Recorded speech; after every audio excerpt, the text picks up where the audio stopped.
The antiseptic smell hit my nostrils before I even opened my eyes, making me wince. Beeping monitors provided a steady rhythm, like metronomes counting down seconds I might not have left. My throat felt raw, scraped from the inside, and something sharp pulled at my arm whenever I tried to move. I blinked against the harsh fluorescent lights, squinting as shapes gradually came into focus. Hospital room. The realization washed over me in a cold wave. What happened? My memory felt like shattered glass, fragmented, sharp, dangerous to touch. "She's awake," a woman's voice said somewhere to my right. "Page Dr. Moretti." "Where am I?" My voice sounded foreign, barely a whisper. A nurse with kind eyes and a tight ponytail leaned over me. "You're at Ospedale San Raffaele, Miss Evans. You're in recovery after surgery." Surgery. The word hung in the air like a threat. I tried to sit up, but pain exploded across my abdomen, stealing my breath. "Please don't move," the nurse said, gently pressing me back against the pillows. "You need to stay still. You've lost a lot of blood." Blood. Flashes came back to me then. Screeching tires, breaking glass, the metallic tang of blood filling my mouth. The car accident. I'd been driving home from my late shift at the restaurant, rain slashing against my windshield, when headlights had appeared from nowhere. "How bad?" I managed to ask. The nurse checked my IV, avoiding my gaze. "The doctor will explain everything." That's when I noticed the two men standing by the door. They wore identical black suits, earpieces, and expressionless faces. Their presence seemed as out of place in this sterile environment as a loaded gun at a christening. A chill ran through me that had nothing to do with the hospital's aggressive air conditioning. I knew what those men meant. They could only be here for one reason. Alessandro Russo. The name floated through my mind like a prayer or a curse. I wasn't sure which anymore. It had been 6 months since I'd first seen him at Trattoria Belnoti, where I worked as a waitress. 6 months since my life had changed irrevocably. The door opened, and a doctor entered, clipboard in hand, eyes tired but alert. "Miss Evans, I'm Dr. Moretti. How are you feeling?" "Like I've been hit by a truck," I said, then almost laughed at the literal truth of it. "A BMW X7, actually," Dr. Moretti said without a hint of humor. "You're very lucky to be alive." Lucky wasn't the word I'd use, especially not if Alessandro knew I was here. The thought made my heart monitor spike, which didn't escape the doctor's notice. "Try to stay calm," he said. "Your injuries were severe: internal bleeding, ruptured spleen, broken ribs. We had to perform emergency surgery, but you're stable now." I swallowed, wincing at the dryness in my throat. "When can I leave?" Dr. Moretti frowned. "Not for at least a week, maybe more. You need time to recover." A week. The panic rose in my chest like flood water. A week was too long. I needed to disappear before. The atmosphere in the room changed suddenly, like the drop in air pressure before a storm. The two guards at the door straightened, and Dr. Moretti's expression shifted to something between deference and fear. Heavy footsteps approached in the hallway, accompanied by the low murmur of respectful voices. I knew those footsteps. They had followed me in my dreams for months. Alessandro appeared in the doorway, filling it with his presence. 6'2" of controlled fury, dressed in a tailored black suit that did nothing to hide the power beneath. His dark hair was slightly disheveled, as if he'd run his hands through it repeatedly. The shadow of stubble darkened his jaw, making him look more dangerous than usual. Our eyes met, and despite my condition, I felt that familiar electricity shoot through me. His amber eyes, usually warm when they looked at me, now burned with something darker. Rage, fear, possession, all swirling together in a toxic cocktail. "Out," he said. One word, barely above a whisper, but everyone scrambled to obey. Even Dr. Moretti gave only a cursory 10 minutes, no more, before retreating. The door closed, leaving us alone. Alessandro stood perfectly still, watching me. I'd seen that stillness before, right before he ordered a man's fingers broken for touching my arm at the restaurant. "You ran." His voice was soft, which made it all the more terrifying. "Alessandro, 8 hours," he continued as if I hadn't spoken. 8 hours of my men searching every hospital, every clinic in Milan. 8 hours not knowing if you were alive or dead. He moved to the side of my bed with the predatory grace that had first caught my attention all those months ago. The first time I'd seen him walk into the restaurant, I'd dropped an entire tray of wine glasses. My boss had nearly fired me on the spot until Alessandro had insisted I serve his table personally. I didn't know then that he was the Alessandro Russo, heir to the most powerful criminal organization in northern Italy.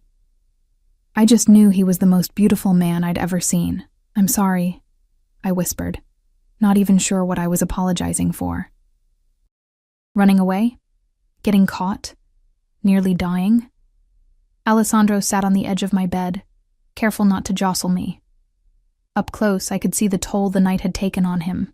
The shadows under his eyes, the tightness around his mouth. "The police said it was a hit and run," he said, his accent thickening as it always did when he was upset. "They said you were conscious when the ambulance arrived, that you spoke." I closed my eyes, trying to remember. Flashing lights, paramedics, pain like I'd never known, and yes, trying to speak through blood-filled lungs. "They said my name was the last word you spoke before you lost consciousness." Alessandro's hand found mine, his fingers surprisingly gentle as they intertwined with my own. "Why, Isabella? Why my name when you were running from me?" The truth stuck in my throat. How could I explain that even as I fled from him, he was still my first thought in what I believed were my final moments, that despite everything, some part of me still belonged to him? "I wasn't running from you," I lied. His fingers tightened fractionally around mine. "Do not lie to me. Not now. Not after I got that call." Something raw entered his voice. Something I'd never heard from him before. "Do you know what it's like to be told at 2 a.m. that the woman you—" He stopped, jaw clenching. "That you're in surgery, possibly dying, and my name was the last word on your lips." I couldn't meet his gaze. "I was trying to protect you." A sound somewhere between a laugh and a growl escaped him. "Protect me? Me?" His free hand gently tilted my chin up, forcing me to look at him. "I have 200 men who would die at a word from me. I control half of Milan, and you thought you needed to protect me?" "From the truth," I whispered. Something flickered across his face. Uncertainty. Perhaps the first I'd ever seen in him. What truth? I'd rehearsed this moment 1,000 times in my head over the past week, since I'd discovered my secret. But now, broken and trapped in this hospital bed, the words seemed impossible to form. "Isabella." My name in his mouth was both a caress and a command. "Tell me." I took as deep a breath as my broken ribs would allow. "I'm pregnant." The world seemed to stop. Alessandro went completely still, his face unreadable. For a man who lived his life in constant motion, commanding, deciding, controlling, this utter stillness was terrifying. "You're carrying my child," he finally said. Not a question. I nodded. "I found out last week, and you ran." His voice was dangerously quiet. "You took my child, and ran." "It's not like that," I protested. I needed time to think, to figure out what to do. What to do. His eyes narrowed. "There is nothing to do. You are mine. The child is mine." The possessiveness in his voice sent a shiver down my spine, half fear, half something else I didn't want to name. This was exactly why I'd run. Alessandro Russo didn't share what he considered his. "I can't be part of your world, Alessandro. Your enemies will never touch you," he interrupted, fierce determination hardening his features. "Or our child." He stood suddenly, pulling out his phone and barking orders in rapid Italian. I caught words like security and private floor, and my stomach sank. This was happening too fast. "Alessandro, please," I said when he finished his call. "We need to talk about this." He returned to my bedside, his expression softening marginally. "We will talk, cara mia, about why you thought you could leave me. About how you nearly got yourself and our child killed." His hand moved to hover over my stomach, not quite touching. "But first, we make sure you both are safe." The door opened, and a stream of men entered. More security, a woman who looked like a private nurse, and a distinguished older man who I guessed was another doctor. "I want her moved to the private wing immediately," Alessandro told the new doctor. Full monitoring for both her and the baby. The doctor nodded.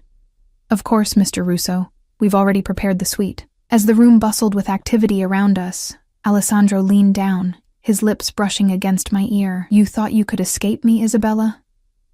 His whisper was silk over steel. The moment you walked into my restaurant, you became mine. The child you carry only makes it official. It's not that simple, I whispered back. He straightened, a smile curving his lips that didn't reach his eyes. It is exactly that simple. You tried to leave me once. It won't happen again.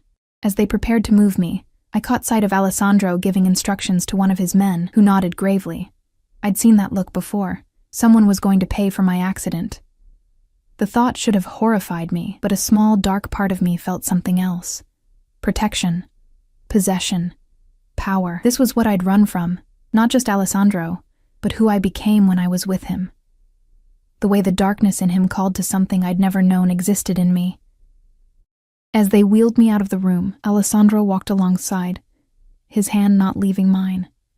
Despite everything, my injuries, my fear, my uncertain future, I felt that treacherous sense of safety in his presence. You will never leave me again, Alessandro said, quiet enough that only I could hear. Not a threat, but a promise. I will burn this city to the ground before I let you go, and God help me. Part of me believed him. Part of me wanted him to. The private hospital suite Alessandro had arranged for me was more luxurious than any hotel I'd ever stayed in. Cream-colored walls, plush furniture, and a view overlooking Milan's skyline that would have cost thousands at a high-end hotel. Not that I could appreciate it much from my hospital bed. 3 days had passed since my transfer. 3 days of constant monitoring, hushed medical consultations, and Alessandro's overwhelming presence. He'd barely left my side, conducting his business from a makeshift office in the corner of my room, speaking in rapid Italian on his phone, voice dropping to dangerous whispers whenever something displeased him. You need to eat more, he said now, eyeing the half-finished bowl of soup on my tray. He sat in the chair beside my bed, jacket discarded, sleeves rolled up to reveal forearms corded with muscle. Even in this casual state, power emanated from him like heat from a flame. I'm not hungry, I replied, pushing the tray away. The medication made food taste like cardboard. Alessandro's jaw tightened. The baby needs nourishment. The baby. Every time he mentioned our child, something shifted in his eyes, a possessiveness even deeper than what he felt for me.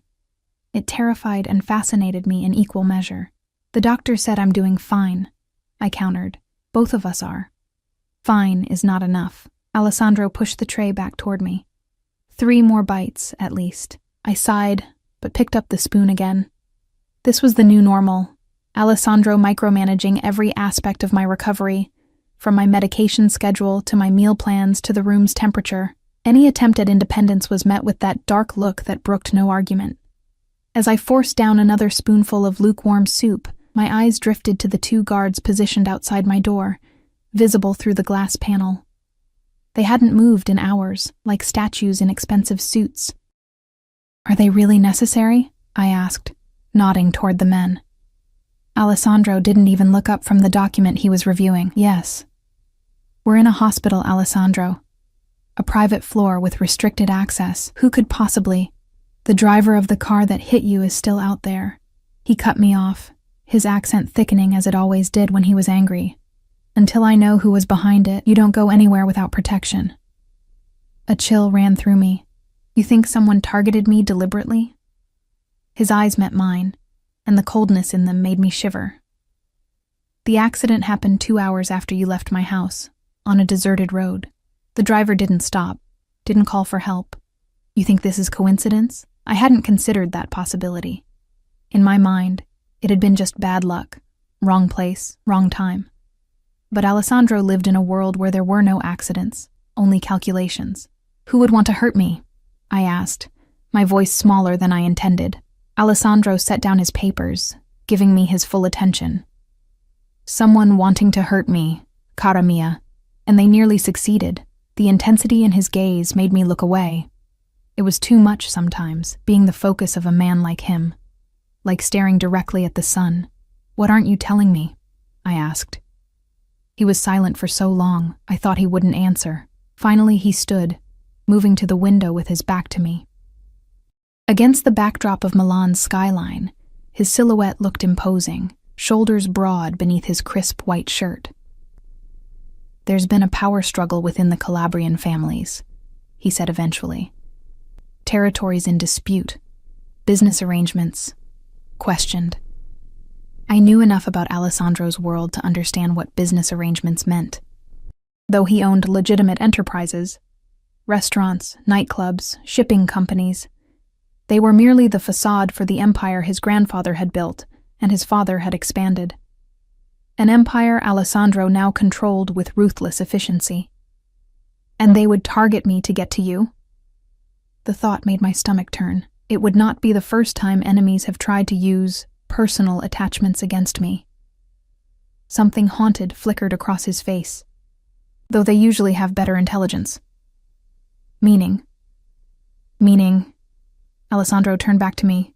"Few people knew about us. I kept you separate from that part of my life. Protected. The irony wasn't lost on me. Protected. Yet here I am." His expression darkened. "This wouldn't have happened if you hadn't run." And there it was. The accusation that had been simmering beneath the surface since I'd regained consciousness. I'd tried to flee, and in doing so, had stepped out from under his shield of protection. "I didn't know," I said softly. "I didn't think." "No, you didn't." His voice was sharp. "You didn't think about the consequences, about the danger. You just decided to take my child and disappear." Anger flared through me, hot and sudden. "Your child? Is that all this is about? Your possession? Your heir?" Alessandro moved back to the bed with that fluid grace that had first captivated me, sitting on the edge so close I could smell his cologne, sandalwood and something darker, more primal. "You know it's not," he said quietly, dangerously. "You know what you are to me." But I didn't, not really. In the 6 months we'd been together, Alessandro had never defined what we were.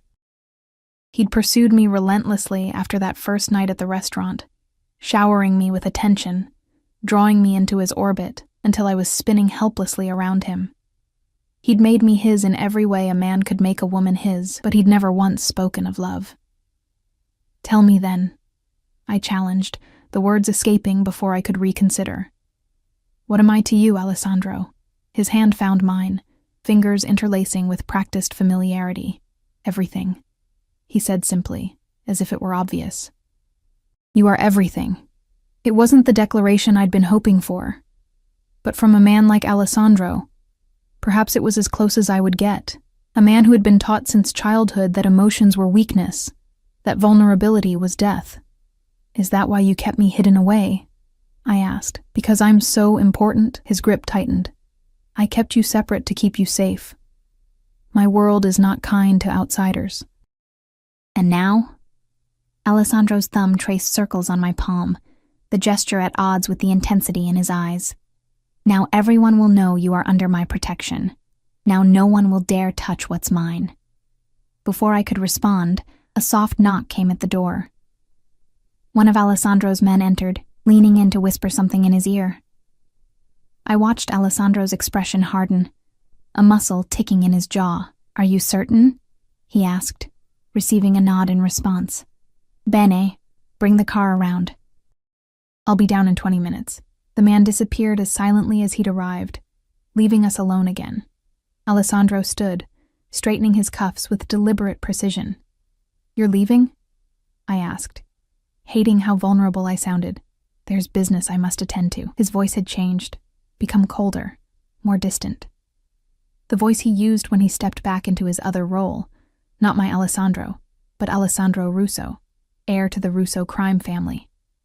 Fear gripped me. "It's about the accident, isn't it? You found something." He didn't deny it. "We may have identified the driver." "Alessandro," I reached for his hand, panic rising in my throat. "Don't do anything." "Anything what?" he asked, voice dangerously soft. "Anything illegal? Anything violent?" He leaned down, his face inches from mine. "The man tried to kill you, tried to kill our child. What would you have me do, Isabella? Call the police? He almost smiled at the absurdity. I don't want you to hurt someone because of me. His laugh was hollow. You still don't understand what you mean to me, do you? His hand cupped my cheek, gentle despite the storm in his eyes. I would tear apart anyone who threatened you, without hesitation or regret. The worst part was, I believed him. I'd seen glimpses of what Alessandro was capable of, the coldness that came over him when his authority was challenged, the quiet menace in his voice when he gave certain orders. I'd chosen to ignore those moments, to pretend they belonged to someone else, not the man who held me with such tenderness in the dark. Please, I whispered. Not even sure what I was begging for, Alessandro's expression softened fractionally. Rest, cara mia, you need your strength. He pressed a kiss to my forehead, lingering there as if memorizing my scent. I'll return before morning. After he left, the room felt emptier, colder despite the carefully regulated temperature. One of his men took up position just inside my door. Alessandro never left me completely unguarded, but his stoic presence only emphasized the absence of his boss. Night fell over Milan, lights twinkling across the cityscape like earthbound stars. I dozed fitfully, dreams punctuated by screeching tires and shattering glass. By Alessandro's voice calling my name from a great distance. I woke sometime after midnight to find a nurse checking my vitals. She smiled reassuringly, adjusting my IV. How are you feeling, Miss Evans? She asked in accented English. Better, I lied. My ribs still ached with each breath, and worry for Alessandro gnawed at me more painfully than any physical injury. That's good. Mr. Russo will be pleased. The casual way she said his name reminded me of how thoroughly Alessandro had taken over this hospital floor. Everyone from the cleaning staff to the head surgeon treated him with a mixture of deference and fear. After she left, I found myself unable to fall back asleep. My hand drifted to my still flat stomach, trying to imagine the life growing inside, a child. Alessandro's child. The thought still didn't seem real. What kind of life could I offer a baby born into this world? A world of luxury and privilege, yes, but also of danger and darkness. A world where its father commanded men capable of violence I couldn't even imagine. But there was another side to Alessandro, one few people ever saw. The man who had spent hours reading poetry to me in Italian, patiently translating each line, who had held me through a night of food poisoning, bathing my forehead with cool cloths, and never once complaining about the mess or the smell, who had taken me to meet his elderly grandmother in her villa by Lake Como, and had looked at me with something like wonder when the formidable old woman had approved of me. These memories twisted in my chest like a knife. This was why I'd run. Not just fear of Alessandro's world, but fear of my own feelings, of how completely I had fallen for a man I should, by all rights, be terrified of. The door opened suddenly, startling me from my thoughts. Alessandro entered, and my heart stuttered at the sight of him. His perfect suit was gone, replaced by a simple black sweater and trousers. There was a darkness in his eyes I'd never seen before, something haunted and hungry at once. You should be sleeping, he said, his voice rougher than usual. I was waiting for you. It wasn't what I'd planned to say, but it was true nonetheless. Alessandro moved to the bed, sitting on the edge with none of his usual grace. Now that he was closer, I could see the tension in his shoulders, the tightness around his mouth. Did you... I couldn't finish the question. We found him, Alessandro said, confirming my fears. A hired hand, paid to make it look like an accident. His hand found mine in the darkness, squeezing almost painfully. He told us who hired him. I swallowed hard. Who? Vittorio Conti. The name meant nothing to me, but Alessandro spat it like poison.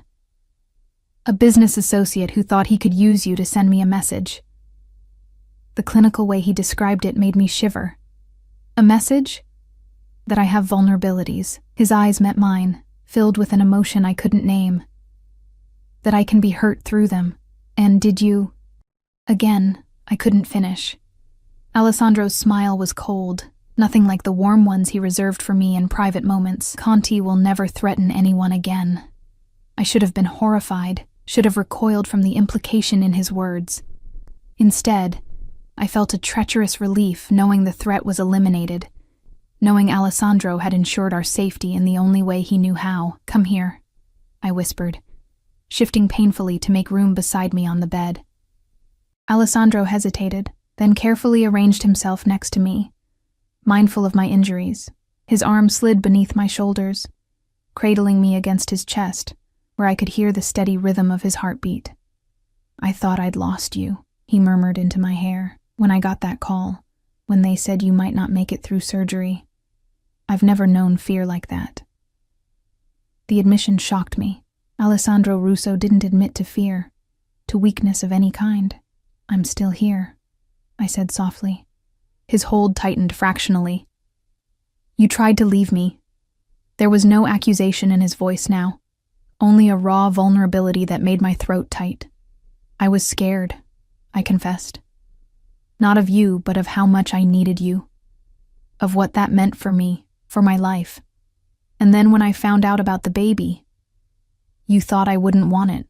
There was genuine hurt in his voice.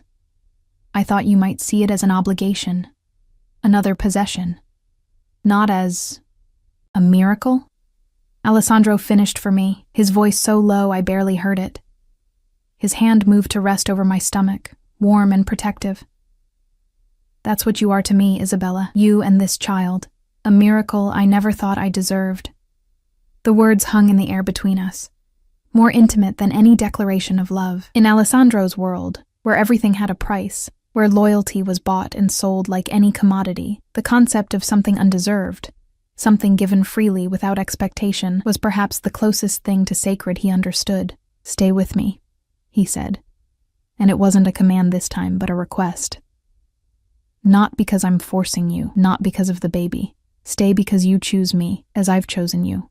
I turned my face into his chest, breathing in his scent, feeling the solid strength of him against me. "And if I choose to leave your world behind? If I can't live like this, surrounded by guards, always looking over my shoulder?" Alessandro was quiet for a long moment. "Then I would follow you," he finally said, "even if it meant leaving everything else behind." It was a lie, I knew. Alessandro could no more leave his world than a king could abdicate and expect to live in peace. There would always be enemies, always be threats, always be the specter of his past following us. But in that moment, with his arms around me, and his child growing within me, I allowed myself to believe it could be true. Morning light filtered through the blinds when I woke, casting golden stripes across Alessandro's sleeping form. He looked different in sleep, younger, the hard lines of his face softened, almost innocent if you didn't know the blood on his hands. I studied him, memorizing each detail, the dark sweep of his eyelashes, the slight curl at the ends of his hair, the small scar at the corner of his jaw from some fight he'd never told me about. In sleep, I could almost pretend he was just a man, not a criminal kingpin who controlled half of Milan. My movement must have disturbed him because his eyes opened, instantly alert. Alessandro never woke gradually. It was as if some part of him remained vigilant even in sleep, ready for danger at any moment. "Good morning," I whispered. His lips curved into that rare, genuine smile that still made my heart skip. "Morning, cara mia." He glanced at his watch. "I let you sleep later than usual. How do you feel?" "Better." It wasn't entirely a lie. My body still ached, but the fog of medication had lifted somewhat, leaving my mind clearer than it had been in days. Alessandro propped himself up, studying me with that intense gaze that seemed to catalog every detail. "The doctor will be here at 10 to check on you. If your progress continues, we might be able to move you by the end of the week." "Move me?" I echoed. "To where?" "My house in Lake Como," he said, as if it were already decided. "It's private, secure. You can recover there in peace." I hesitated. His Lake Como property was a fortress disguised as a villa, staffed entirely by his people. Once there, I'd be completely in his world, isolated from everything familiar. "Alessandro, I have my own apartment, my job." "Your apartment isn't secure," he cut me off, his tone hardening. "And you won't be returning to that restaurant." The casual dismissal of my life, modest as it was, sparked a flare of defiance. "You can't just decide that for me." I can, and I have. He sat up fully now, authority settling over him like a cloak. The situation has changed, Isabella. You're carrying my child. Your safety is non-negotiable. And what about what I want? I struggled to sit up, wincing as pain shot through my ribs. What about my choices? Alessandro's jaw tightened, that muscle ticking in his cheek. Your choice nearly got you killed. The accusation stung, partly because there was truth in it. If I hadn't run, if I hadn't been on that dark road alone. That's not fair, I said, voice trembling slightly. Fair? He almost laughed. Nothing about this situation is fair.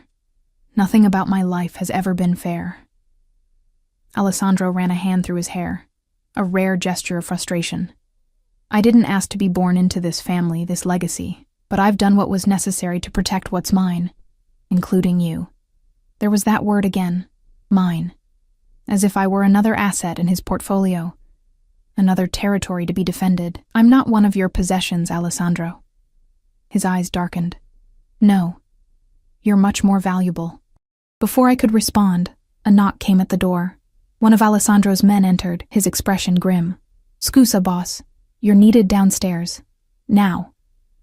Alessandro stood, immediately transforming into the man his enemies feared. Wait outside. When the door closed, he turned back to me. We'll continue this discussion later. For now, you stay in this room. Paolo will be right outside. What's happening? I asked, alarm rising in my chest. Alessandro hesitated, then sighed. The Conti family is making noise about Vittorio's disappearance. It's nothing to concern yourself with. But I could see it in his eyes. This was serious. Blood called for blood in his world. The cycle of violence never truly ended. It just paused occasionally to gather strength. Be careful, I said, hating how my voice betrayed my fear. Something softened in his expression. He leaned down, pressing a kiss to my forehead. Then my lips, gentle, almost reverent. Always, cara mia. Rest, I'll return soon. After he left, the silence in the room felt oppressive. I lay back against the pillows, hand instinctively moving to my stomach. The baby was barely more than a collection of cells at this point, too small to make its presence known. Yet it had already altered the course of my life irrevocably. I thought of my mother, who'd raised me alone after my father abandoned us when I was 3. She'd worked 2 jobs, scraped together enough for dance lessons because I'd loved ballet, never complained even when exhaustion was etched into every line of her face. She'd died of cancer 2 years before I'd moved to Italy, before I'd met Alessandro. What would she think of the man who'd claimed her daughter and grandchild? Of the world I now found myself trapped in. The hours crawled by. Dr. Moretti came for my examination, pronouncing himself satisfied with my progress. The baby was developing normally, protected by my body despite the trauma of the accident. A miracle, he called it, echoing Alessandro's words from the night before. By afternoon, restlessness had set in. I convinced one of the nurses to help me to the bathroom, then to sit in the chair by the window. Milan sprawled before me, beautiful and oblivious to the power struggles playing out in its shadows. Paolo remained stationed outside my door, his presence a constant reminder that I wasn't truly free to leave. I wondered if I ever would be again. The door opened around 4, but it wasn't Alessandro who entered. Instead, a woman stepped into the room, tall, elegantly dressed in a cream suit, with Alessandro's amber eyes and sharp cheekbones. So you're the famous Isabella, she said, appraising me with a coolness that made me instinctively straighten despite my injuries.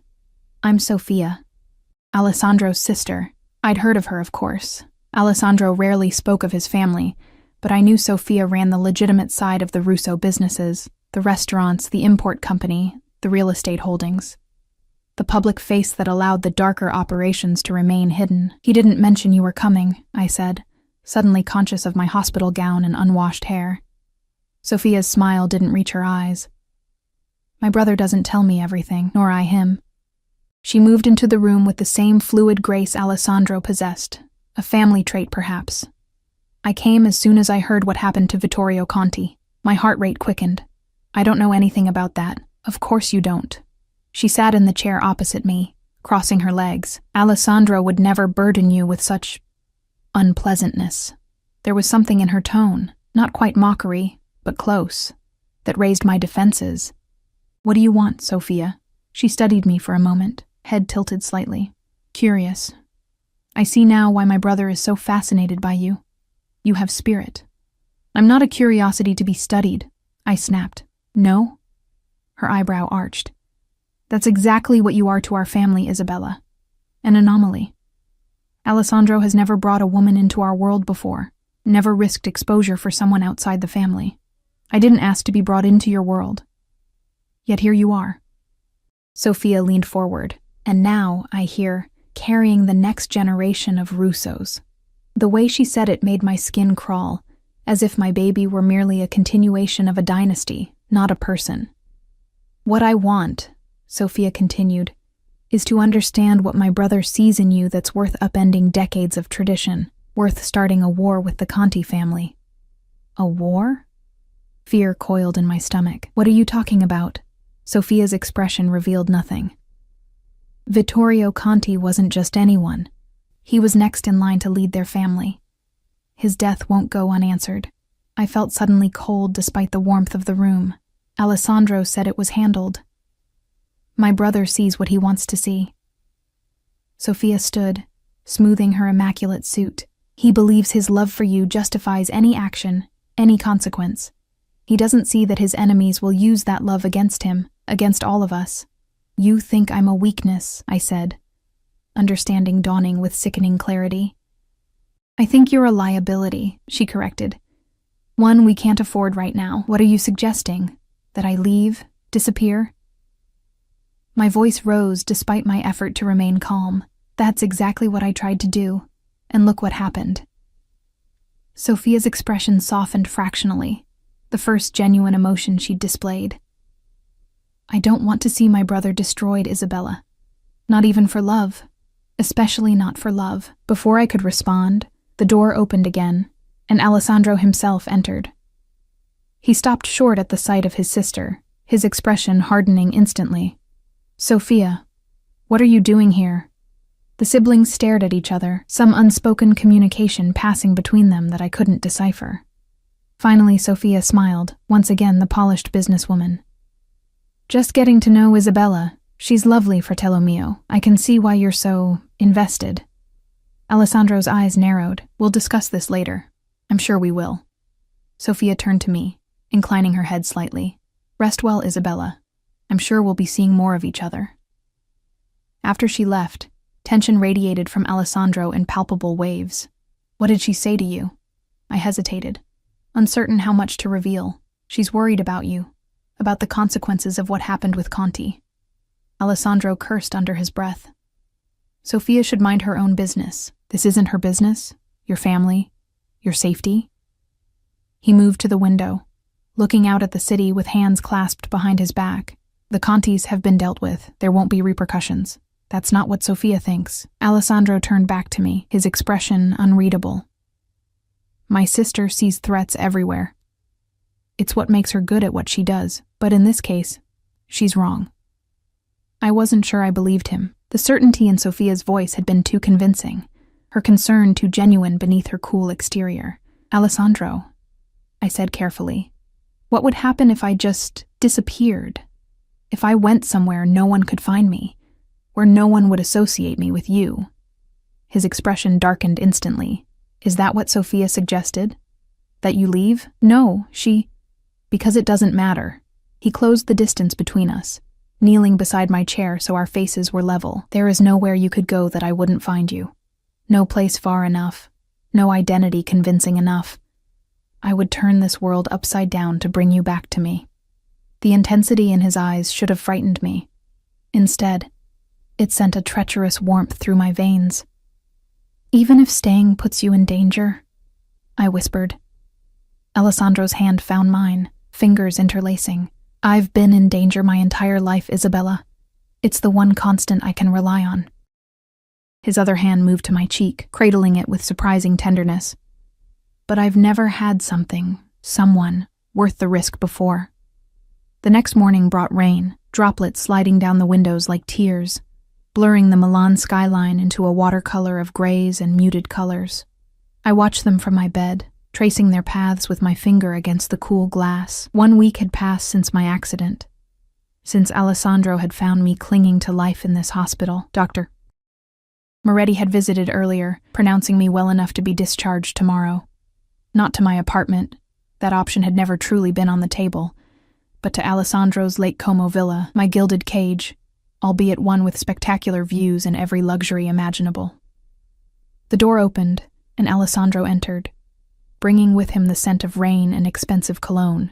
Dark circles shadowed his eyes, evidence of the late nights spent dealing with the fallout from Vittorio Conti's death. Despite Sophia's warnings, there had been no immediate retaliation from the Conti family. Alessandro had assured me they wouldn't dare challenge him directly, but I'd noticed the increase in security around the hospital, the tense whispers among his men. "Good morning," he said, leaning down to press a kiss to my forehead. "How are you feeling?" "Better. Restless." I caught his hand, pulling him to sit beside me. "You look exhausted." A smile ghosted across his lips. "Business matters. Nothing for you to worry about. You always say that. Because it's always true." His thumb traced circles on the back of my hand, a habit that never failed to soothe me. "Dr. Moretti tells me you're ready to leave tomorrow. I've made all the arrangements." I nodded, not trusting myself to speak. The prospect of leaving the hospital should have been welcome, but it felt like stepping from one controlled environment into another. Alessandro studied me, his gaze searching. "You're still uncertain." It wasn't a question, but I answered anyway. "Everything's happening so fast. A few months ago, I was just a waitress from Boston trying to build a life in Italy. Now I'm pregnant, recovering from nearly being killed, and about to move in with..." I trailed off, unsure how to define what Alessandro was to me. "With the father of your child," he finished, something hardening in his expression. "With the man who loves you." The declaration hung in the air between us. Alessandro had never said those words before, had never made that explicit commitment. In his world, love was a vulnerability, an admission of weakness that could be exploited. "You love me?" I whispered, hardly daring to believe. His hand tightened around mine. "You doubt it? After everything?" "You've never said it." Alessandro's jaw worked, emotion battling with the restraint that had been bred into him since childhood. "I thought it was understood. I thought I showed you with my actions. My protection." "Protection isn't the same as love," I said gently. He stood abruptly, moving to the window with that restless energy that always seemed to simmer beneath his controlled exterior. "In my world, they are one and the same. Love without protection is meaningless, dangerous." "And protection without love?" Alessandro turned back to me, his amber eyes darkened with intensity. "That's not what this is, and you know it." He returned to my side, taking my face between his hands with surprising gentleness. "I love you, Isabella. I have since the moment you dropped that tray of glasses and cursed in English, thinking no one could understand you. Despite everything." I laughed, remembering that mortifying first encounter. "You never told me you heard that." "I heard everything. Saw everything." His thumb brushed my lower lip, and I wanted everything. The possessiveness in his voice should have alarmed me, but instead, it sent warmth spiraling through me. In a life where Alessandro controlled vast criminal enterprises, commanded the loyalty of hundreds of men, his fixation on me, ordinary, unremarkable me, still seemed like something from a dream. "I love you too," I admitted. The truth I'd been running from for months. "That's what terrifies me. Not your world, not the danger, but how completely I've fallen for you. How willing I am to accept things I once thought unforgivable." Alessandro's expression softened, vulnerability showing through the cracks in his armor. "We shape each other, cara mia. You've changed me too, more than you know." A knock at the door interrupted us. One of Alessandro's men entered, his expression grave. "Boss, there's a situation downstairs. Police." Alessandro's demeanor changed instantly, all softness vanishing. "What do they want?" "They're asking about Conti, and..." The man hesitated, glancing at me. "They're asking about Miss Evans. They have questions about her accident." My heart rate spiked, the monitor beside my bed betraying my panic with quickened beeps. Alessandro placed a calming hand on my arm, though his own tension was evident in the set of his shoulders. Tell them Miss Evans is still recovering and cannot be disturbed. Direct them to our lawyer. His voice was ice, brooking no argument. And find out who authorized this visit. The man nodded and withdrew. Alessandro turned back to me, his expression carefully controlled. It's routine, he assured me. The police have to investigate any suspicious accident. But they're connecting it to Conti, I said, fear creeping into my voice. Alessandro, what if they won't find anything? He cut me off. I've insured it. The certainty in his voice should have been comforting, but instead, it reminded me of just how powerful he was, of the resources at his disposal to cover up even murder. I don't want to know the details, do I? I asked quietly. Alessandro studied me for a long moment. No, he finally said. You don't. The honesty in his answer was strangely reassuring. At least he wouldn't lie to me, wouldn't pretend his hands were cleaner than they were. What happens now? I asked. Nothing changes. We leave for Lake Como tomorrow as planned. Alessandro checked his watch. I need to go deal with this. Paolo will stay with you. Alessandro. I caught his hand as he turned to leave. Be careful. Something vulnerable flickered across his face. Always. For you. He leaned down, kissing me with unexpected tenderness. Rest. I'll be back soon. After he left, the room felt emptier, colder. Paolo took up position just inside the door, a silent, watchful presence. I tried to read, to distract myself, but my thoughts kept circling back to the police downstairs, to Sophia's warnings, to the growing feeling that the fragile peace Alessandro had assured me of was about to shatter. Hours passed with no word from Alessandro. Outside, night fell over Milan, the rain intensifying, drumming against the windows. I dozed fitfully, waking at every sound in the corridor. It was past midnight when the door finally opened. I sat up, expecting Alessandro, but instead found Sophia slipping into the room. She dismissed Paolo with a sharp gesture, closing the door behind him. Get dressed, she said without preamble, dropping a bag on the bed beside me. Quickly. We don't have much time. Fear jolted through me. What's happened? Where's Alessandro? Sophia's expression was grim. The police weren't just asking questions. They had a warrant for Alessandro's arrest. Conti's body was found, and there's evidence linking it to Alessandro. That's impossible, I protested. He said he took care of everything. Someone betrayed him. Someone inside our organization. Sophia began pulling clothes from the bag. Jeans, a sweater. Practical items I hadn't worn since entering the hospital. The point is, they took him in for questioning 2 hours ago. My hands trembled as I reached for the clothes. He'll get out though, right? He has lawyers, connections. This isn't just about Conti anymore. Sophia's voice was tight with controlled fear. The anti-mafia prosecutor has been building a case against our family for years. They're using Conti's murder as leverage to go after everything. Money laundering, extortion, the shipping operations. What does this have to do with me? I asked, though I feared I already knew the answer. Sophia's eyes met mine, hard, but not unkind. You're carrying the Russo heir. If they can't hold Alessandro, they'll use you to get to him. You need to disappear. I can't just leave him, I protested. You can, and you will. Sophia's tone left no room for argument. It's what Alessandro would want. It's why I'm here instead of him. He knew this might happen. Prepared for it. My head spun with the implications. He knew he might be arrested. He knew there was a risk. There's always a risk in our world. Sophia helped me stand, steadying me when pain shot through my still healing body. There's a car waiting. Fake documents. Money. Everything you need to start over somewhere safe. And the baby? I whispered, hand moving protectively to my stomach. Something like envy flashed across Sophia's perfect features. The child will be provided for, protected from a distance.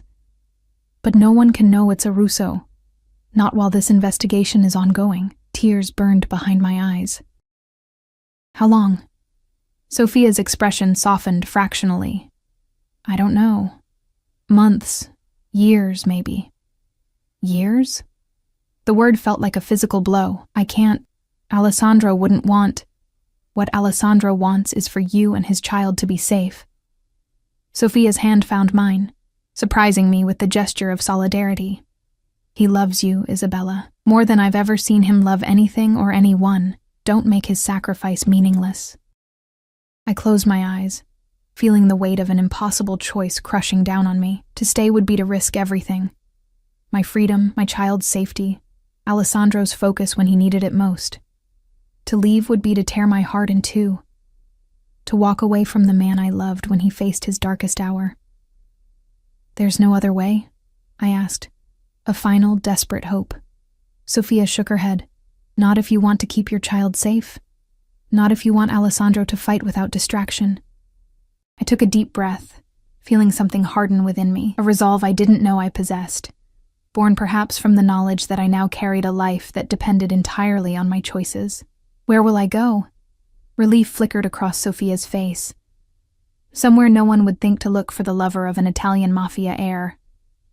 She helped me into the sweater, gentle with my healing wounds. Somewhere you can build a new life until it's safe to return. As I dressed, my thoughts turned to Alessandro, proud, powerful Alessandro, in police custody, stripped of his armor of wealth and influence, fighting not just for his freedom now, but for his family's entire empire, for our future. Tell him. I started, then stopped, overwhelmed by everything I wanted to say. I'll tell him you're safe, Sophia promised. The rest can wait until you're together again. Outside, the storm intensified, rain lashing against the windows like nature itself was protesting the separation to come. I finished dressing, each movement a reminder of how far I still was from healed, how vulnerable I would be on my own, but I wouldn't truly be alone, I reminded myself, hand resting on my stomach. I carried a piece of Alessandro with me, the ultimate proof of what we had shared. Whatever came next, however long the separation, that connection could never be severed. I'm ready, I told Sophia, straightening my shoulders despite the pain. Her eyes, so like her brother's, studied me with newfound respect. Perhaps Alessandro chose better than I thought. The small coastal town of Kennebunkport, Maine, had become my sanctuary. Far from the glamour and danger of Milan, I'd built a quiet life here, working remotely as a translator and raising my son away from the shadows of his father's world. Lorenzo Alexander Evans, named for Alessandro's grandfather and carrying my surname for safety, had his father's amber eyes and my dark curls. At 18 months old, he was already showing Alessandro's intensity, his focus when something captured his interest, his stubborn determination. Every day I saw more of his father in him, a bittersweet reminder of what we had lost. Snow fell outside the windows of our small cottage, the December evening drawing in early. I decorated a modest Christmas tree in the corner, more for Lorenzo than myself. The holidays were hardest, times when families should be together, when the absence of Alessandro felt like a physical ache. I had heard nothing directly from him in 2 years. Sophia's occasional encrypted messages were my only connection to my former life. A as well. Case proceeding slowly. Stay hidden. Nothing personal, nothing to trace, nothing to ease the loneliness that had become my constant companion. Lorenzo babbled happily in his playpen, showing me a wooden block with exaggerated pride. I smiled, crossing the room to kneel beside him. That's wonderful, Tesoro, I said, using the Italian endearment without thinking. I tried to keep Italian alive for him, a connection to the heritage that was his birthright, even if he might never claim it. A knock at the door froze me mid-movement. No one knocked on my door here. I kept to myself, friendly but distant with neighbors, careful never to form connections that might lead to questions I couldn't answer. Fear, dormant but never truly gone, surged through me. I scooped Lorenzo into my arms, backing toward the rear door where a car with a full tank of gas was always ready. We had escaped once. I was prepared to do it again if necessary. The knock came again, more insistent. Then a voice, a woman's voice with a familiar Italian accent. Isabella, it's Sophia. Open the door. Relief and fresh anxiety warred within me. Sophia wouldn't come in person unless something significant had happened. Something that couldn't be communicated in a brief encrypted message.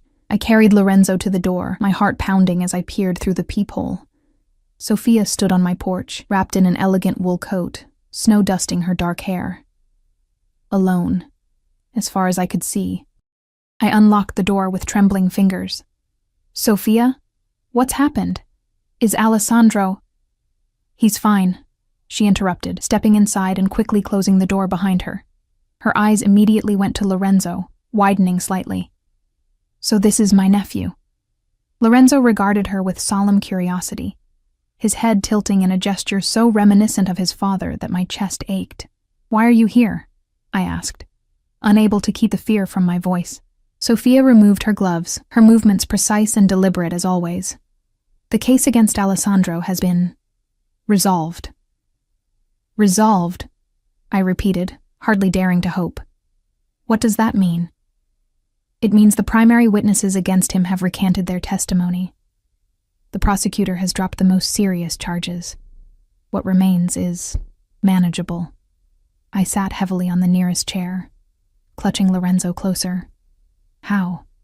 After 2 years, suddenly it's over?" Sophia's smile was thin, knowing. "Let's just say Alessandro found leverage that was more persuasive than what the prosecutors offered their witnesses. I didn't ask for details. Some things were better left in that shadowy world I'd fled. So he's free?" My voice cracked on the word. "Conditionally. There are still legal proceedings, but he's no longer in detention." Sophia approached cautiously, her eyes never leaving Lorenzo. "May I?" I hesitated, then nodded. Sophia reached out, gently touching Lorenzo's cheek. Something that might have been tenderness flickered across her usually impassive features. "He has Alessandro's eyes," she said softly, "and his temper," I added with a small smile. Lorenzo, suddenly shy, buried his face against my neck. Sophia stepped back, resuming her businesslike demeanor. "Alessandro doesn't know I'm here," she said. "He believes you're still in Quebec, where you were initially relocated." The revelation stung. "You've been tracking me." "Of course." Sophia looked almost offended. "Did you think we would simply let you disappear? That Alessandro would allow his son to go unprotected?" I glanced toward the window, suddenly aware of implications I'd missed. "There have been people watching us all this time?" "From a distance. Discreetly." Sophia removed a small envelope from her coat pocket. "Which is why I know you've been safe, that you've created a good life here, that perhaps—" She hesitated, uncharacteristically uncertain. "That perhaps you no longer wish to return." The suggestion was like a physical blow. "What are you saying?" "I'm saying you have a choice, Isabella." Sophia placed the envelope on the small table between us. "Inside are 2 first-class tickets to Milan departing tomorrow. Alessandro will be waiting if you choose to come." "If?" I echoed, disbelieving. "You think I'd choose to stay away? That I've been hiding here by choice?" Sophia's gaze was steady, assessing. 2 years is a long time. People change. Lives are rebuilt. The woman who fled Milan was in love with my brother, yes. But that woman hadn't yet raised his child alone, hadn't built a life independent of his influence and protection. I wouldn't blame you if you'd found freedom preferable to the constraints of our world. I looked down at Lorenzo, at his perfect, innocent face. At the son who had never known his father except through the stories I told him before sleep, the Italian lullabies I sang that Alessandro had once sung to me. "I never wanted freedom from Alessandro," I said quietly. "Only safety for his child." Something like respect flickered in Sophia's eyes. "Then pack what you need. A car will come for you at 9 tomorrow morning." She turned to leave, but I called after her. "Sophia, why did you come yourself? Why not send someone else?" She paused at the door, her back to me. "Because I needed to see for myself what kind of mother my nephew had. What kind of woman had brought my brother to his knees." She glanced back, her expression softening fractionally. "I needed to know if you were worthy of the devotion Alessandro has shown you, even from behind bars." "And?" I couldn't help asking. The ghost of a smile touched her lips. "Let's just say I'm less opposed to your return than I once was." After she left, I stood frozen in place, Lorenzo squirming in my arms. The envelope sat on the table, those plane tickets representing everything I'd dreamed of for 2 years. A return to Alessandro, a chance for my son to know his father. But also a return to danger, to a world of shadows and violence that had nearly killed me once before. I put Lorenzo in his crib for a nap, then began methodically packing our essential belongings. Clothes, documents, the few mementos I'd collected of our time here. With each item I placed in the suitcase, my resolve strengthened. Whatever awaited us in Milan, whatever Alessandro had become in these 2 years of fighting for his freedom, his empire, it was where we belonged. The next morning dawned clear and cold, the snow glistening like diamonds in the early light. I dressed Lorenzo in his warmest clothes, packed the last of our things, and waited by the window, watching for the car Sophia had promised. It arrived precisely at 9, a black SUV with tinted windows. The driver, a broad-shouldered man in a dark suit, loaded our luggage efficiently while I secured Lorenzo in his car seat. "Miss Evans," the driver said with a respectful nod, "we'll be taking you directly to the private airfield. The jet is ready whenever you are." Private jet. Of course. I was returning to Alessandro's world now, where commercial flights were for ordinary people with ordinary lives. As we drove away from the cottage that had been our sanctuary, I felt a curious mixture of grief and anticipation. This quiet life had given me time to grow stronger, to become a mother worthy of Lorenzo, to find parts of myself I hadn't known existed. But it had never been complete, never been where I truly belonged. The flight to Milan passed in a blur of anxiety and hope. Lorenzo, fascinated by his first time in the air, was remarkably well behaved, charming the flight attendants with his babbling mixture of English and Italian words. Night had fallen over Milan when we finally landed. Another black car waited on the tarmac, its driver opening the door as we descended the steps from the plane. And there he stood, Alessandro. 2 years had changed him. His face was leaner, harder, new lines etched around his eyes and mouth. His hair was longer than he'd worn it before, curling slightly at the nape of his neck, but his eyes, those amber eyes that Lorenzo had inherited, were exactly as I remembered, burning with an intensity that made my breath catch. For a moment, we simply stared at each other across the distance. Then Lorenzo, spotting the unfamiliar man, pointed and said clearly, "Papa?" I froze. I had shown Lorenzo photos of Alessandro, told him stories, but had never expected him to recognize his father immediately. Alessandro's expression cracked, naked emotion washing over his face. He moved toward us slowly, as if afraid we might vanish if he approached too quickly. "Yes," I whispered to Lorenzo. "That's your papa." When Alessandro reached us, he didn't touch me first as I had expected.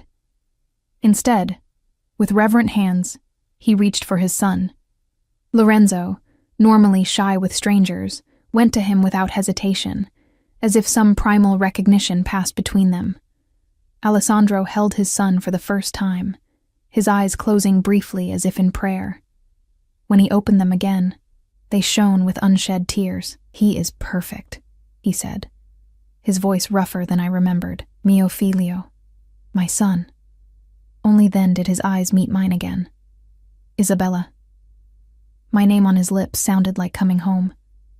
"Alessandro," I whispered, suddenly uncertain. 2 years stretched between us like an ocean. What if we had grown too far apart? What if the connection we'd once shared had been severed by time and distance? He must have read the doubt in my face because he shifted Lorenzo to one arm and reached for me with the other, pulling me against him with gentle insistence. His familiar scent, sandalwood and something uniquely him, enveloped me, breaking down the last of my reserves. "Never again," he murmured against my hair. "I will never let you go again." I pulled back slightly to look at his face, to search for changes, for signs of what these 2 years had cost him. "Your case," Sophia said, "it's not completely resolved." "It's enough," he said firmly. "Enough that I can promise you and Lorenzo safety. A future." "In your world?" I asked, needing to be certain. A shadow crossed his face. "My world has evolved. Some businesses have been set aside. Others expanded. I made choices, Isabella, choices that would give us a chance. Understanding dawned. You've gone legitimate. As much as possible. His lips quirked in a hint of his old smile. Rome wasn't built in a day, cara mia, but I've laid the foundation for something we can build together. Something Lorenzo can inherit without shame. The implications of what he was saying, of the sacrifices he must have made, the power he must have relinquished, overwhelmed me. Alessandro Russo, giving up parts of his empire for love. Why? I whispered, though I already knew the answer. He looked at our son, then back to me, his expression more open, more vulnerable than I'd ever seen it. Because you were right to run, right to fear what my world would do to you, to him, and I would rather build a new world than lose you again. Lorenzo, growing restless, reached one small hand to touch his father's face, babbling something in his mixed language. Alessandro caught the tiny fingers, pressing a kiss to them with a tenderness that brought fresh tears to my eyes. Come, he said, leading us toward the waiting car. Let's go home. As we drove through the glittering Milan night, Lorenzo fell asleep against Alessandro's chest. I watched them together, father and son, the missing piece of our family finally restored.